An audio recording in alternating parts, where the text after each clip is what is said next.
Chapter 12. Recovery. "Who am I?" pondered Dina's patient, maintaining the facade of unconsciousness as she was borne aloft by the shoulders of two odorous thugs. Her feet barely grazed the ground, and in the distance she could hear Dina, her dedicated nurse, urgently negotiating with her captors. "Please, all this moving around could kill her.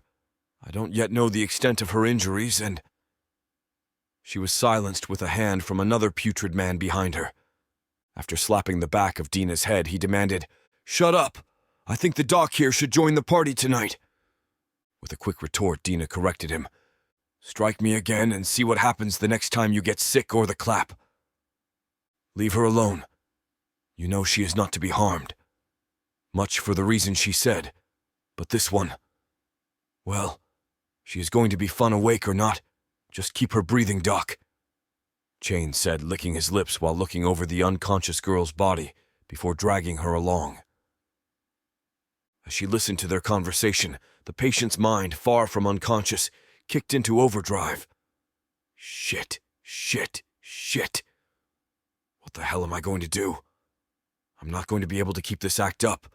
Her thoughts ground against each other like rusty gears in desperate need of lubrication, struggling to formulate a plan. As she racked her brain, her heartbeat accelerated, and with each pulse, the metaphorical gears in her mind began to turn more smoothly. Memories began to come back, but slowly, starting with what Dina had said about this Drake she was being taken to entertain. The thought of what that meant caused adrenaline to course throughout her body, and she wanted to strike out but could hear a man's voice seemingly far off in the distance say, "Not yet. Wait for your moment." Though she could not put a name to the voice, she felt trust and love in each word. Concentrating on her breath to maintain her feigned unconsciousness, she sharpened her thoughts. She sensed they were nearing their destination, discernible by the disturbing cacophony surrounding her. A band seemed to be playing something that only loosely resembled music. More chilling were the screams, agonized wails born from pain and suffering, that punctuated the air. What kind of hell are they taking me to? She dared not open her eyes, even for a surreptitious glance.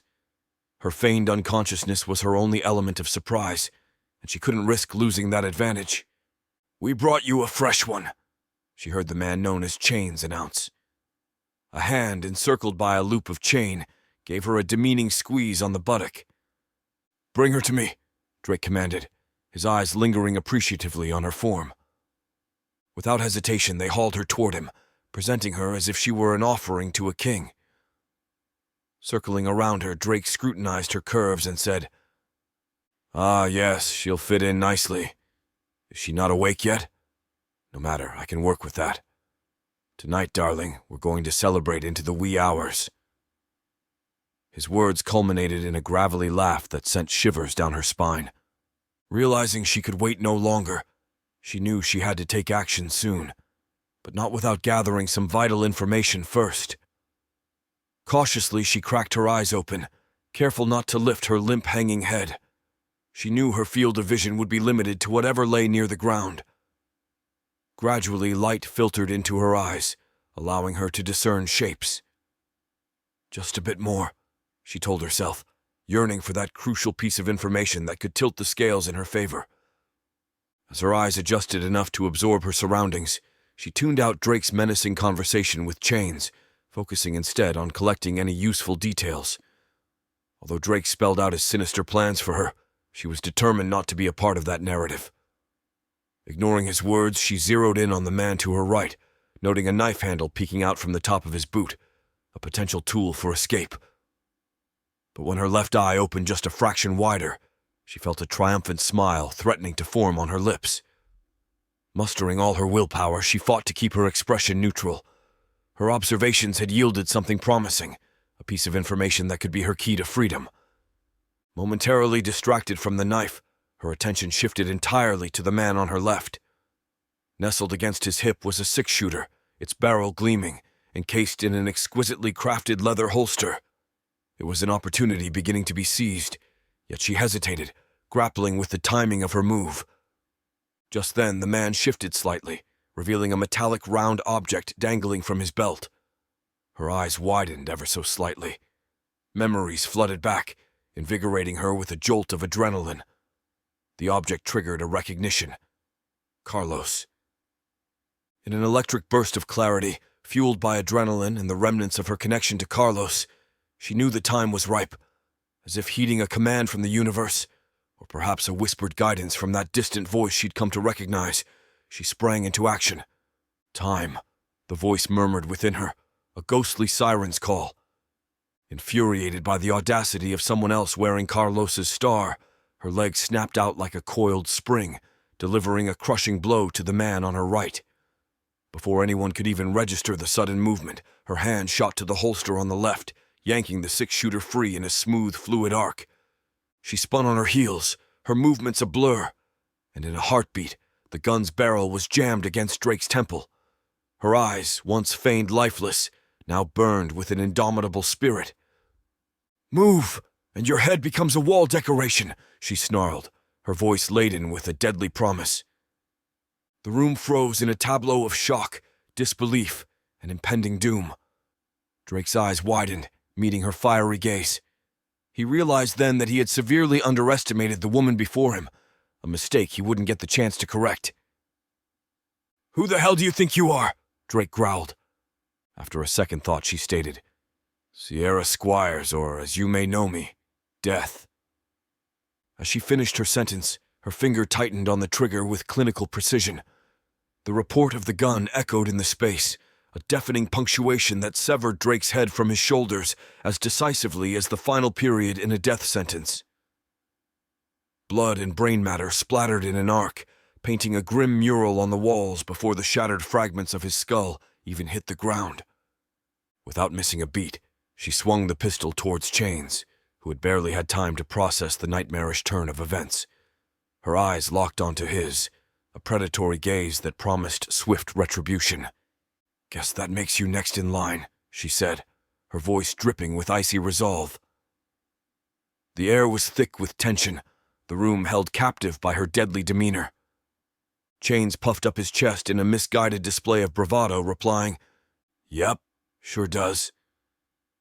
However, his false bravado drained away in an instant at the chilling sound of her thumb pulling back the hammer on her .357 Magnum. The click resounded like a gavel in a courtroom, final and irrevocable, underscoring the gravity of the moment. The air between them grew electric, vibrating with the energy of a deadly standoff. Chain's eyes darted around as if searching for an escape, but they found none. There was no evading the ironclad focus of the gun's barrel, nor the woman wielding it. "Tell the guy next to you to remove my holster from your waist and give it to Dina," Sierra commanded, her voice unwavering despite the pounding in her head. The tension was unmistakable, and the weight of her ultimatum hung heavy in the air, leaving no room for negotiation. "Do it, dumb shit! You idiot! You do realize you're not making it out of here, right?" Chain spat, his voice tinged with desperation. At that moment, 7 heavily armed men burst into the room, guns trained squarely on Sierra. Without needing to look, Sierra's senses told her exactly how many new players had entered the game and their approximate positions. Though her eyes never left Chain's, she'd already identified an alternative exit to her and Dina's left. Her heart sank as armed reinforcements appeared from that direction as well. In this high-stakes standoff, Sierra weighed her options swiftly. Every millisecond counted, and the room was thick with the promise of imminent violence. But even surrounded and outnumbered, Sierra felt a grim sort of clarity. She had been in tight spots before, and she knew that sometimes the only way out was through. "Looks like you're not going anywhere." Chains chuckled. In a split second, Sierra's eyes flicked away from Chains to scan the room, taking in every detail with laser focus. What she saw made her gut churn, a chamber of horrors. Yet she was zeroing in on one thing alone, a way out which now seemed improbable at best. But the corners of her mouth quirked up. "Looks like we've got ourselves a party now," she said, her voice imbued with a lethal calm. In that electrifying moment, she knew she'd rather die on her feet than live on her knees, especially if the alternative was a life of torment at the hands of these monsters. Sierra's finger moved to the hammer of her .357 Magnum, pulling it back with a series of mechanical clicks that seemed to reverberate through the room. Chains, who had begun to lean down toward his boot knife, paused mid-motion, suddenly re-evaluating his life choices. With the hammer fully cocked, Sierra mentally marked her targets. Chains would be the first to go, and she'd mapped out the next 4 shots in the span of a heartbeat. Time seemed to slow as adrenaline flooded her system, each tick of the clock stretched into an eternity. In this surreal tableau, Chain's face twisted in a blend of rage and fear, finally understanding the gravity of his mistake. Acknowledging he wouldn't make it to his knife before she turned him into another headless core alongside Drake, Chain stood up straight.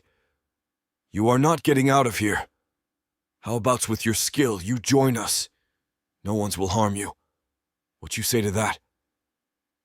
Sierra remained still, appearing to ponder his proposition even though she had dismissed it long before he had mustered the words. This man, Chains, was destined to die, along with 4 others she'd already mentally marked. No, what appeared to be her considering his proposal were memories flickering through her mind. Her brother Robert pushing her on a swing at age 10 before joining the army, their final moments together before she struck out on her own to find other FEMA camps. And then there was Carlos, the man who had sacrificed everything to save them from certain death on their farm.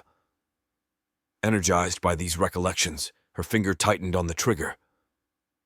"See you soon, Carlos," she whispered. Baffled, Chains muttered, "Who in the hell is Carlos?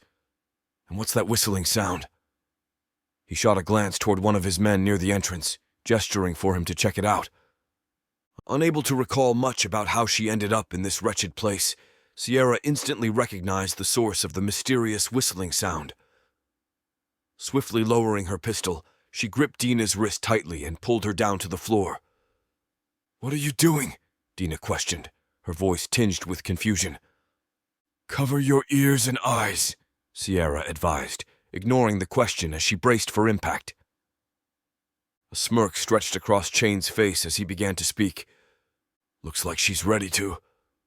His words were abruptly cut off by a thunderous explosion that ripped through the air, emanating from the main entrance. The force of the blast sent chunks of flesh, meat, and bone from the guards flying in all directions, killing several of his men instantly. The amount of devastation was punctuated by 3 more successive explosions nearby, each as jarring as the last. Despite recognizing the sound and taking every precaution to protect herself, Sierra felt as if her skull had been split open by an axe. Amid the chaotic scatter of body parts and splattered blood, she couldn't be certain if she'd been hit by flying debris or not. Lying there disoriented and in pain, one thing remained crystal clear. Her grip on her pistol was unyielding. Just then, she felt a strong tug on her free hand and heard a voice piercing through her foggy senses shouting, "Get up!" It was Dina, desperately trying to pull her away from the gruesome pile of human remains. "Damn, you're heavier than you look! Stand up!" Dina ordered, struggling with all her might. Regaining her footing, Sierra shook herself vigorously, as if to shed not just the gore but the nightmarish experience that clung to her. Before they dart out through a gaping hole where a wall once stood, she noticed Dina was missing her pistol belt. "Where is it? Where is it?" Sierra's voice laced with panic, repeating the question as if it were a lifeline. "Where's what? We have to go now!" Dina responded, her eyes wide and filled with a yearning to escape the horrors they'd just witnessed. Casting her eyes around frantically, Sierra caught a glint amid the chaos. The holster, bathed in a macabre sheen as blood continued to pool around it. "My holster," she breathed, her voice tinged with relief. Bending down to retrieve it, she used what she believed to be Chains' lifeless back to wipe the blood off the leather. Securing the holster around her waist, she felt as if she'd strapped on a layer of invincibility. For a moment, Sierra stood amidst the unspeakable carnage, every ounce of her being radiating a newfound confidence that both bewildered and terrified Dina. With measured movements, she ejected the spent cartridge from her revolver and replaced it with a fresh round. The click of the cylinder locking back into place was like a period at the end of a grim sentence. Holstering her .357 Magnum, Sierra was ready for whatever came next. "What are you doing? We have to go?" Dina said, nearing a frantic state, while wondering how Sierra could remain so calm. Sierra slowly raised a hand toward Dina. "The shelling has stopped, and we can't just run out there unprepared." "Prepared for what? What are you looking for now?" Dina inquired. Sierra's eyes narrowed, zeroing in on the specific object that had caught her attention. With a triumphant, "Ah, there it is!" she moved aside a severed leg and a chunk of wall debris to reveal a Glock 17. Swiftly, she bent down and retrieved Chain's boot knife, using it to sever the belt laden with magazine pouches that would complement her newly acquired weapon. Sliding the magazines into her own belt, she met Dina's eyes and declared, "All right, now we're ready to go," her smile as chilling as it was empowering. "Oh, so you're done shopping now?" Dina asked, before reaching down grabbing a rifle and ammo, quickly realizing just what Sierra meant by preparing. "There's always time for shopping," Sierra said, her voice tinged with a calculated calm as she stepped cautiously onto the chaotic street. Smoke billowed in the air, and frantic figures darted in and out of sight. Her eyes locked onto a familiar oppressor, dragging a young girl through the debris-strewn remains of their compound. Without hesitation, she raised her Glock 17 and fired. The man crumpled to the ground, releasing his hold on the girl. "That'll be enough of that," Sierra declared, her voice icy and resolute. "We have to free them," Dina said before taking off in a run with Sierra, following close behind. Though Sierra wasn't sure who Dina was referring to, she sensed the urgency in her tone and knew they were on the same wavelength. They dashed through the smoky haze that filled the air, skirting the edges of the compound, close to where Sierra presumed she'd been confined. Dina took the lead, guiding them to a pair of grim-looking cargo containers punctuated by small, rectangular cutouts along the tops. The muffled screams of desperate people emanated from within, painting a haunting aural backdrop. Wasting no time, Dina wrestled with the container's heavy latch, finally swinging the double doors open with a reverberating clang. From the dim interior of the steel shipping container, Sierra witnessed a human tide emerge, an overwhelming number of people who had been confined in such a small space. The sight momentarily took her back to her first haunting experience at a FEMA camp. She shoved those chilling memories into the furthest recesses of her mind, knowing they still weren't out of danger.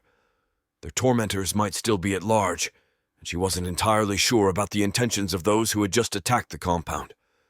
As if on cue, the distant staccato of gunfire began to crescendo, echoing from the direction they had just fled. With a surge of adrenaline, Sierra felt her senses heighten. The situation was far from resolved, and every moment counted. "What do you think is going on?" Dina asked, holding two young children close that they had just rescued. "I have an idea, but want to get a better look. Gather all the weapons possible, then just start walking that way into the woods and don't look back. I'll catch up," Sierra ordered before setting off into the cover of smoke, not waiting for any sort of reply. Navigating from one dilapidated structure to another, Sierra's ears picked up the dwindling sounds of gunfire as she advanced. With a burst of agility, she vaulted onto an overflowing dumpster and seized the bottom rung of a fire escape ladder hanging just out of normal reach. Hoisting herself upward, she cautiously peeked over the edge of the roof, her senses on high alert. She spotted a guard stationed at the far end of the rooftop, but as she stealthily approached, she realized the man was propped up against the wall, a tableau of life masking the reality of death. Someone had already taken care of him, his body riddled with bullets yet eerily upright. Relief along with a sense of apprehension. Whoever had eliminated this threat could be friend or foe, and they were still at large. Slipping away from the grim spectacle of the deceased guard, whose conspicuous stance was likely attracting attention, Sierra cautiously peered over the low parapet surrounding the roof. Her eyes widened at the sight below, whispering just under her breath. "The attackers were Chinese. They're the last people I wanted to see. But then again, there is the one person I would love to see eliminated." He was in the midst of interrogating those foolish enough to have surrendered to him. A rush of conflicting emotions surged through Sierra. On one hand, the appearance of this particular enemy ratcheted up the stakes. On the other, it offered an opportunity for a reckoning that she had long yearned for. With every fiber of her being, she knew that she had to make her next move count. From her elevated vantage point, Sierra observed as the black-haired leader paced deliberately in front of the 8 captive figures, their knees pressed into the unforgiving ground. The leader's movements were coldly methodical, calculated to instill a sense of impending doom. Finally, she moved to stand behind the row of prisoners. As she passed the first captive, Sierra heard her voice pierce the tense silence. The words, muffled and incomprehensible from this distance, were nevertheless laced with authority. Though she couldn't discern the specifics, Sierra could intuitively sense the grim gravity of the conversation. A tense knot tightened in her stomach. Every instinct screamed that this was the moment, the decisive instant when she had to act or forfeit not just her own chance at retribution, but possibly the lives of those below. "I am Commander Guan Yin. It means Goddess of Mercy." She laughed before stopping to place her pistol against the back of a man's head, sending a bullet through him without hesitation. "I am Commander Guan Yin," she announced once again, her voice tinged with a cruel irony.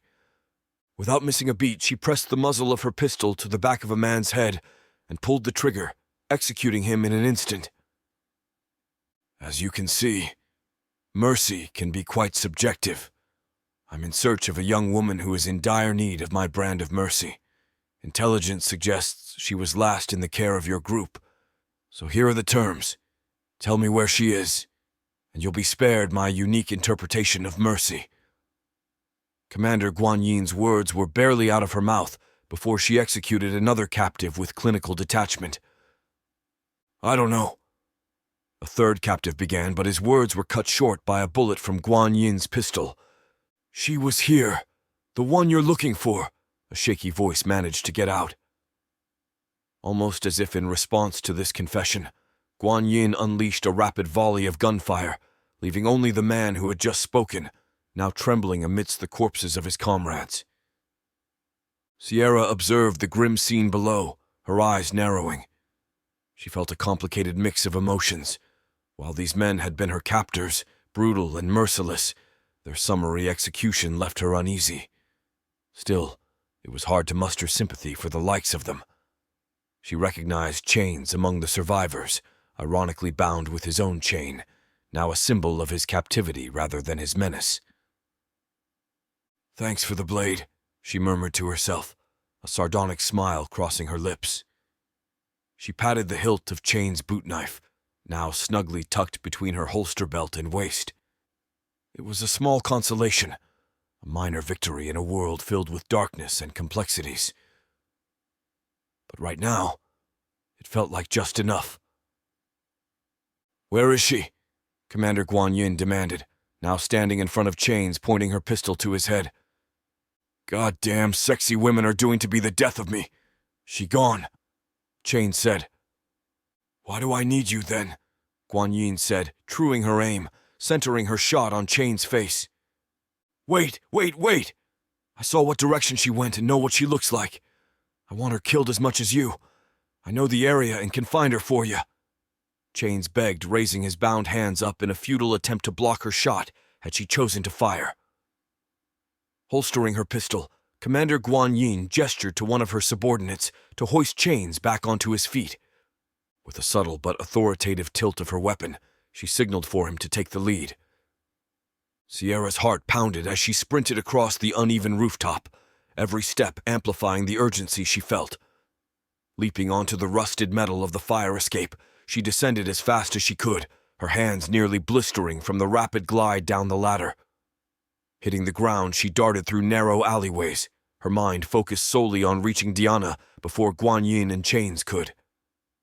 As she wove through abandoned cars and rubble, Sierra couldn't shake the feeling that she had missed an opportunity. "Should have taken Chains out when I had the chance," she muttered under her breath, clutching Chains' boot knife in her belt as if to remind herself of the mistake.